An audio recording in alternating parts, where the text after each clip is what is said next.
오늘도 소요리 문답 69문 질문은 제가 하고 답은 여러분이 한 목소리로 읽고 시작하겠습니다. 69문 6계명이 금지하는 것은 무엇입니까? 6계명이 금지하는 것은 자신의 생명이나 이웃의 생명을 부당하게 빼앗거나 해하려는 모든 행동입니다. 오늘 우리는 6계명을 살펴보면서 마지막 시간으로 이 6계명이 금지하는 내용이 무엇인지를 같이 살펴보기를 원해요.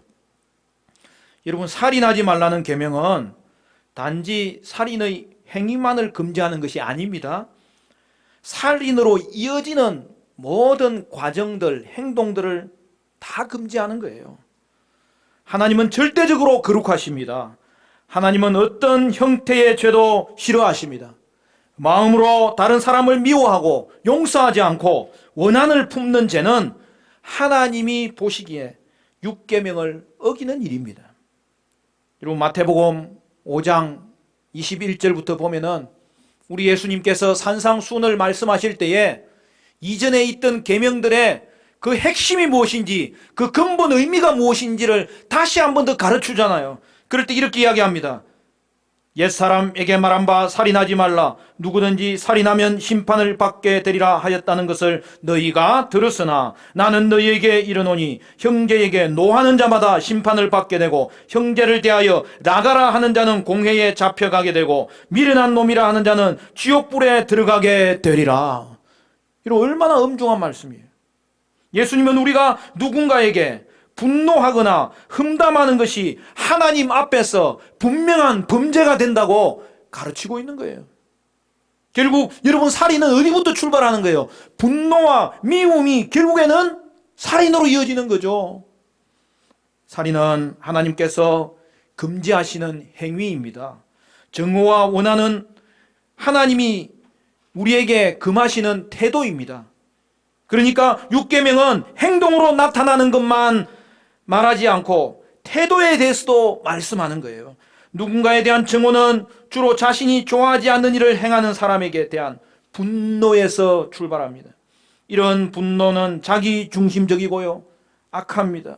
오늘날 많은 사람들은 타인이 자신에게 잘못을 행하면 충분히 분노해야 하고 이를 마음껏 표현해야 된다고 가르쳐요. 그렇지 않으면 건강하지 못하다고 말합니다. 해를 입은 사람이 계속해서 그 일을 생각하고 그것에 대해서 말하고 분노와 감정을 반복해서 유지하도록 격려합니다. 여러분, 성경은 그렇게 되어 있지 않아요. 성경은 반대로 말씀합니다. 우리를 해하는 사람이 있더라도 우리는 그들을 용서하는 삶을 살도록 요구하고 있어요. 시편 37편 7절부터 9절 말씀은 이렇게 말씀합니다. 여호와 앞에 잠잠하고 참고 기다리라. 자기 길이 형통하며 악한 꾀를 이루는 자 때문에 불평하지 말지어다. 분을 거치고 노를 버리며 불평하지 말라. 오히려 악을 만들 뿐이라. 진실로 악을 행하는 자들은 끊어질 것이나 여호와를 소망하는 자들은 땅을 차지하리로다. 다른 사람들을 괴롭히는 악한 사람들이 있을 때 여러분, 우리는 어떻게 해야 할까요? 물론 잘못은 드러나야 되고요, 그에 합당한 형벌은 받도록 해야 합니다. 하지만 그들을 이 마음으로부터 미워하면 안 된다는 거예요. 우리는 이런 사람이 있을 때에 우리를 돌보시고 그들을 심판하시고 정의를 행하시는 하나님을 바라봐야 됩니다. 하나님을 신뢰해야 됩니다. 시편은 사람들의 잘못에 대하여 불평하지 말라고 여러 번 말씀하고 있습니다. 어떤 것을 불평하는 것은 계속 그것을 생각하고 괴로워하는 거죠. 다른 사람을 미워하면 상대가 해를 입는 것이 아니라 먼저 나 자신이 해를 입는 거예요. 우리에게 상처 준 사람의 행동에 대해서 불평할 때 우리는 점점 분노가 쌓이는 것을 볼 수 있습니다. 이것은 급속도로 미움으로 바뀝니다. 하나님은 살인뿐만 아니라 분노와 정오에 대해서도 모두 죄라고 말씀하고 있습니다. 사랑하는 성도 여러분, 여러분은 살면서 최소한 한 번 이상은 말로 인하여 크게 상처받은 적이 있을 것입니다. 이런 말을 하면 어떤 분은 목사님, 저는 요즘도 그냥 상처받고 있어요. 그렇게 말하는 사람도 있을 것입니다. 여러분, 말이 주는 상처에 대해서 성경은 분명하게 지적하고 있습니다. 잠언 12장 18절 말씀에 칼로 찌름같이 함부로 말하는 자가 있거니와 지혜로운 자의 혀는 양약과 같으니라. 칼로 누군가를 죽이면 살인하지 말라는 육계명을 어기는 거죠.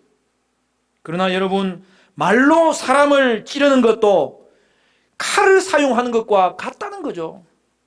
깊은 상처를 남깁니다. 우리가 말로 누군가를 찌르면 역시 육계명을 범하는 거예요. 미워하는 사람에 대해서 의도적으로 거짓말하거나 상처 주기 위해서 험담하는 경우도 있습니다. 여러분, 방금 읽은 구절에서 함부로 말한다는 표현이 있잖아요. 이는 나쁜 의도는 아니지만 부주의하게 말하는 것이죠. 어떤 사람에 대해서 상처 주려고 의도한 것은 아니지만 농담하다가 상처를 줄 수 있어요.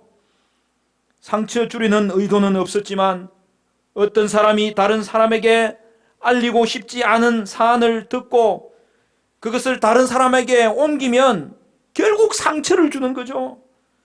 우리는 너무나 쉽게 말을 함부로 하는 경향이 있습니다. 다른 사람이 상처받을 수 있음을 생각하지 않고 내키는 대로 말하는 자들이 있습니다. 우리는 말로 다른 사람을 찌르는 것이 숨겨진 살인이라는 사실을 반드시 기억하며 살아야 됩니다. 그러므로 사랑하는 형제 자매 여러분, 저와 여러분은 말에 있어서 신중함을 가지고 책임을 가지는 자들이 될 수 있기를 바라요. 육계명은 몸과 마음의 모든 살인적인 태도를 금지하고 있어요.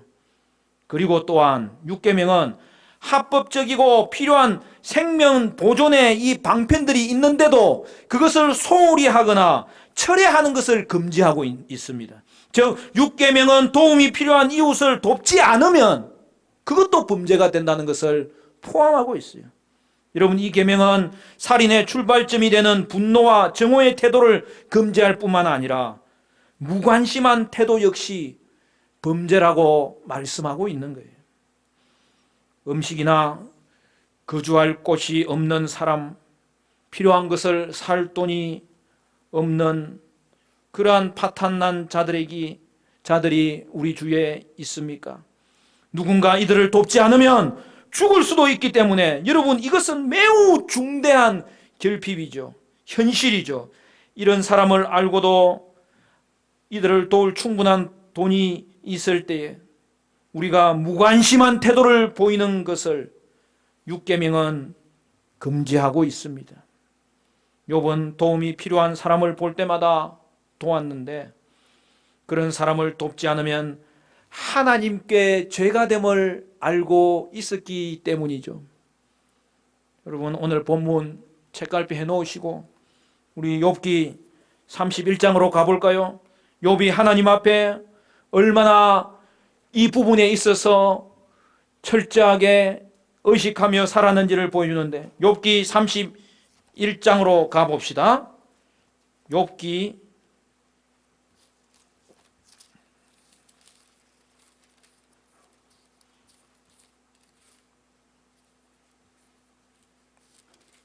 욥기 시편 잠언 전도수죠. 욥기 31장 구약 성경 701쪽입니다. 791쪽입니다. 욥기 31장 여러분 거기에 여러분 16절부터 보십시오. 제가 읽겠습니다. 내가 언제 가난한 자의 소원을 막았거나 과부의 눈으로 하여금 실망하게 하였던가? 나만 혼자 내 떡덩이를 먹고 고아에게 그 조각을 먹이지 아니하였던가? 실상은 내가 젊었을 때부터 고아 기르기를 그의 아비처럼 하였으며 내가 어렸을 때부터 과부를 인도하였노라. 만일 내가 사람이 의복이 없이 죽어가는 것이나 가난한 자가 덮을 것이 없는 것을 못 본 채 했다면, 만일 나의 양털로 그의 몸을 따뜻하게 입혀서 그의 허리가 나를 위하여 복을 빌게 하지 아니하였다면, 만일 나를 도와주는 자가 성문에 있음을 보고 내가 주먹을 들어 고아를 향해 휘둘렀다면 내 팔이 어깨뼈에서 떨어지고 내 팔뼈가 그 자리에서 부스러지기를 바라노라. 나는 하나님의 재앙을 심히 두려워하고 그의 위엄으로 말미암아 그런 일을 할 수 없느니라. 여러분, 욥기의 신앙이 그의 삶에서 얼마나 철저하게 여러분 이 계명 지키는 일에 충실했는지를 보여주고 있잖아요. 우리는 때로 다른 사람을 해치지 않는 한 하나님을 기쁘시게 한다고 생각합니다. 하나님은 우리가 잘못 행하지 않은 것 이상을 요구합니다.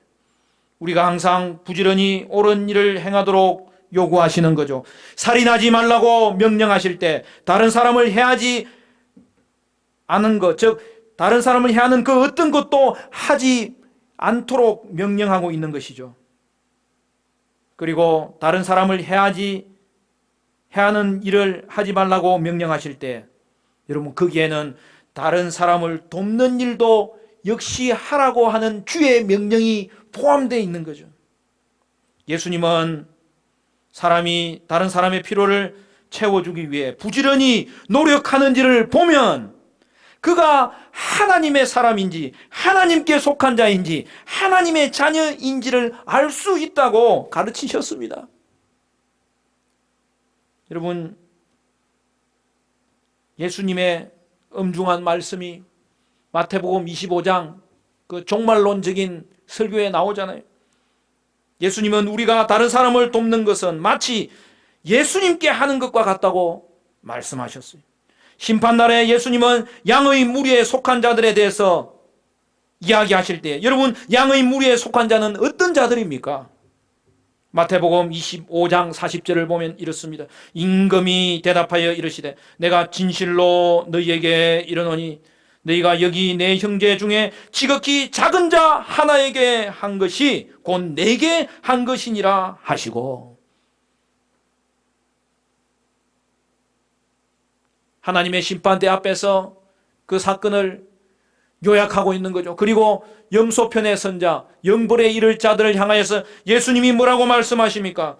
염소의 무리에 속한 자는 어떤 자들이라고 말씀합니까? 마태복음 25장 이제 45절 46절은 이렇게 결론을 내립니다. 이에 임금이 대답하여 이르시되 내가 진실로 너희에게 이르노니 이 지극히 작은 자에게 하지 아니한 것이 곧 내게 하지 아니한 것이니라 하시니라. 그들은 영불에 의인들은 영생에 들어가리라 하시니라.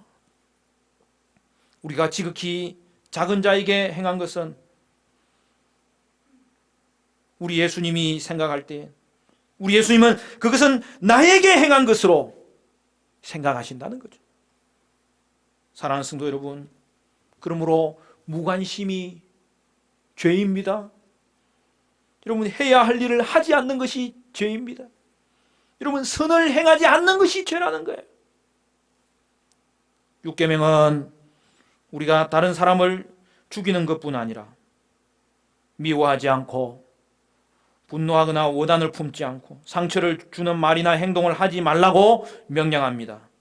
더 나아가서 다른 사람을 용서하고 친절과 긍휼을 베풀고 가진 것을 나누고 부지런히 선을 행해야 될 것을 분명하게 말씀하고 있습니다.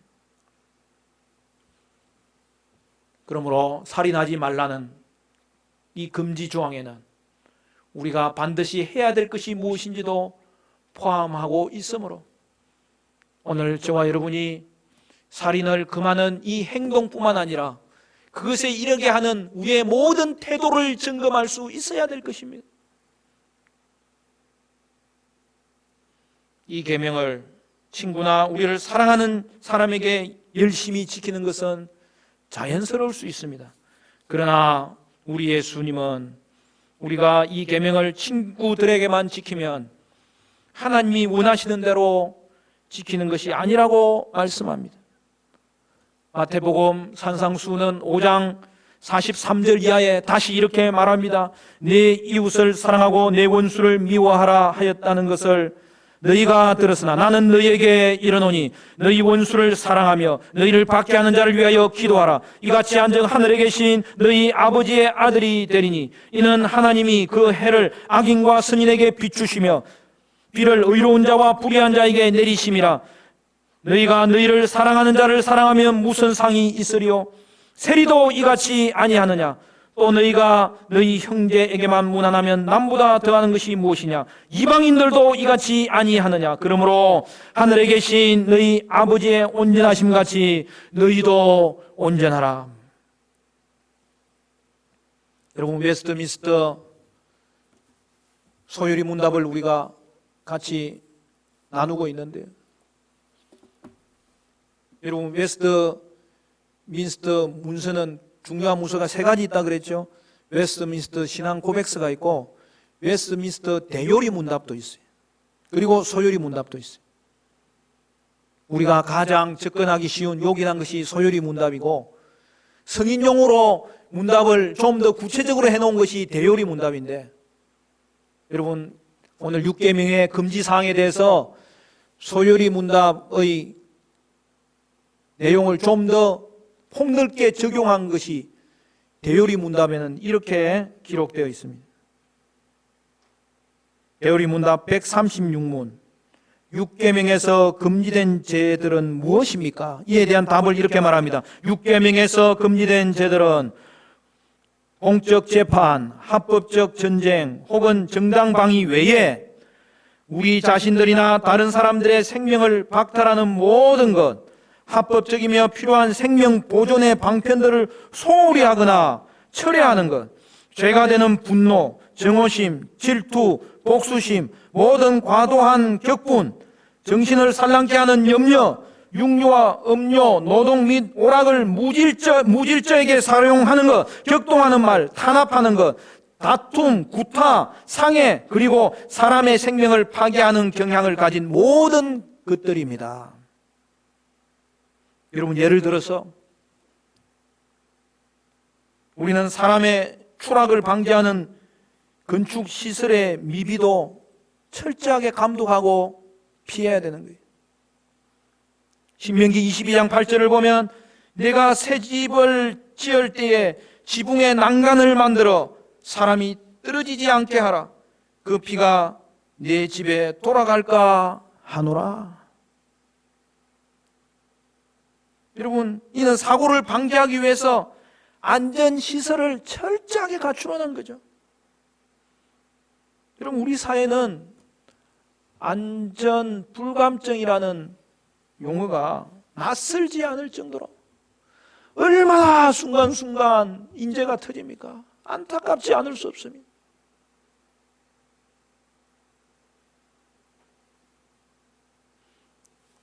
정말 안전시설에 투자하는 것은 결코 아껴서는 안 되고 제대로 관리하고 감독하는 것을 절대로 소홀히 해서는 안 되잖아요. 오늘 이 계명이 우리에게 가르치는 것, 이 생명의 가치는 하나님의 형상으로서 존귀하게 우리가 그것을 보존해 줄 수 있어야 되는 거예요. 2014년에 참으로 안타까운 사건이 있었잖아요. 세월호 사건으로 304명의 무고한 자들이 희생당했습니다.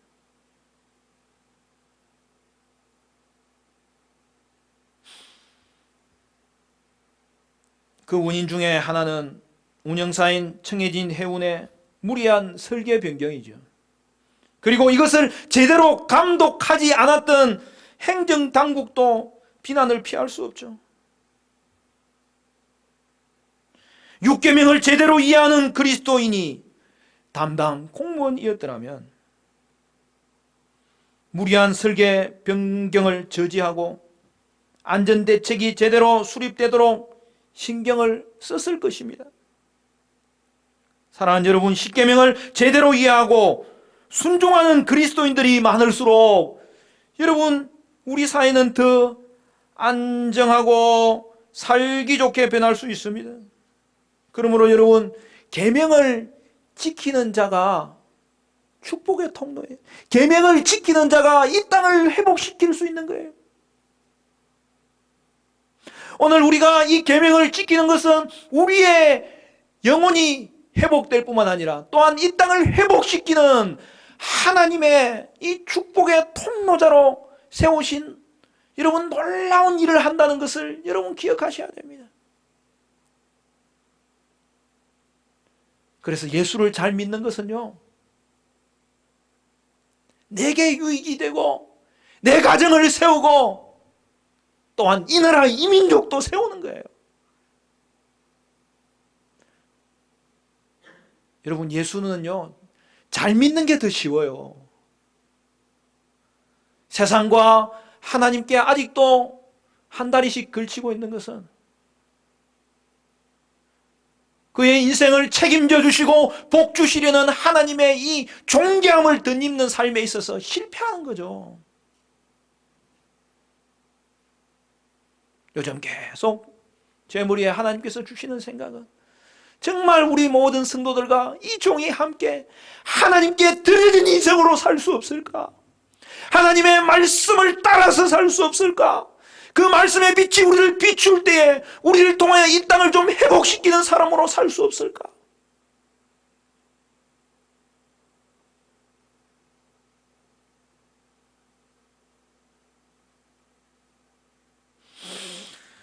여러분, 하나님의 율법을 제대로 받아들이고 실행하는 자가 많아지면 많아질수록 그 땅과 그 사회와 그 나라는 안전하고 투명하고 올바르고 거룩한 나라가 될 것입니다. 오늘 읽은 본문 말씀, 이 말씀 우리가 다시 한 번 더 읽고 우리 자신을 점검하며 우리 자신을 다시 한 번 더 하나님 앞에서 돌아보며 다짐할 수 있기를 바라요. 우리 창세기 9장 6절 말씀 우리 같이 읽습니다. 다 같이 시작. 다른 사람의 피를 흘리며 그 사람의 피도 흘릴 것이니 이는 하나님이 자기 형상대로 사람을 지으셨음이니라. 여러분, 계명대로 살기를 축복합니다. 그래서 여러분 속에 있는 형상이 더욱더 회복되기를 바라고 여러분들을 통하여 여러분이 머문 자리마다 하나님 이 땅 회복시키는 놀라운 일이 일어나기를 바랍니다. 우리나라가 자살이 인구당 수를 세면 전 세계 1위예요. 아이를 낳지 않는 것도 전 세계 1위예요. 어떻게 하다가 이렇게 됐습니까? 특별히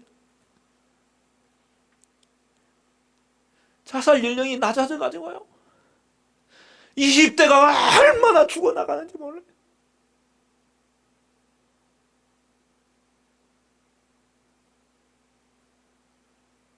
누구 책임이에요?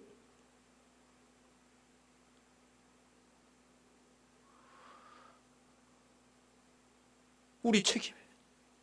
누구 책임이에요? 기성세대도 책임이에요. 청년들의 책임이 아니에요. 그 꽃다운 나이에 얼마나 이 나라가 경쟁이 심한지. 그러고서도 여러분 이 땅에서 잘 사는 것만 목표로 이 나라를 이끌어야 되겠습니까? 잘 사는 것만 목적으로 우리가 이 세대를 가르쳐야 되겠습니까?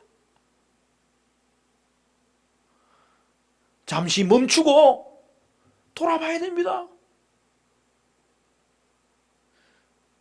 그러면 왜 경쟁에서 이기면 되지? 하나님의 말씀을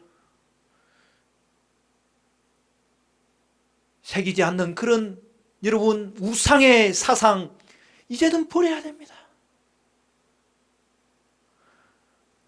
연약한 자들을 돕고 그것을 위해서 우리가 제도를 준비하고 그 일에 우리 그리스도인들이 앞장서고 우리 가정부터 회복시키고 우리 교회부터 서로 세워주고 그리하여서 이 땅 가운데 하나님의 계명을 지키는 자가 있어야 회복될 터인데 오늘 우리가 축복의 통로가 되기 위해서 우리가 먼저 말씀으로 회복되는 일과 이곳에 주의 말씀을 순종하는 여러분 믿음의 씨앗을 심어야 되겠습니다. 여러분 계명을 지키는 자가 이 땅을 회복시키고 계명을 지키는 자가 여러분 이 땅을 위한 이 땅을 향한 축복의 통로인 것이죠.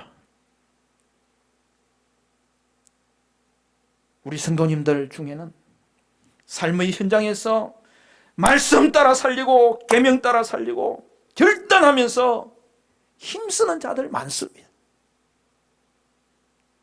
제가 한 번씩 간증합니다. 또 한 번씩 우리 다른 목사님들하고도 나눕니다. 하나님은 육계명을 지키는 성도들을 통해서 귀한 생명을 구하고 살아갈 길을 열어주시는 거예요. 이렇게 그리스도인들이 말씀대로 살아가는 삶 자체가 여러분 이 세상을 향한 선물인 거예요. 사랑하는 성도 여러분, 성도는 하나님의 형상을 회복한 자로서 이 계명을 따름으로 자신의 형상이 더욱 회복되어야 되겠고 또한 이 땅을 회복시키는 자로 쓰임받아야 될 것입니다. 말씀에 근거한 문화와 제도와 그러한 정서가 이 땅 가운데 퍼져갈 수 있도록 생명과 평화의 씨앗을 심고 생명과 평화의 열매가 더욱 풍성해지도록 우리는 기도해야 될 것입니다. 그러므로 사랑하는 성도 여러분, 계명을 따르는 저와 여러분이 복덩어리인 거예요. 이 세상을 위한 축복의 통로인 거예요. 우리 설교니 시간이지만 옆 사람 축복합시다. 당신이 복덩어리입니다.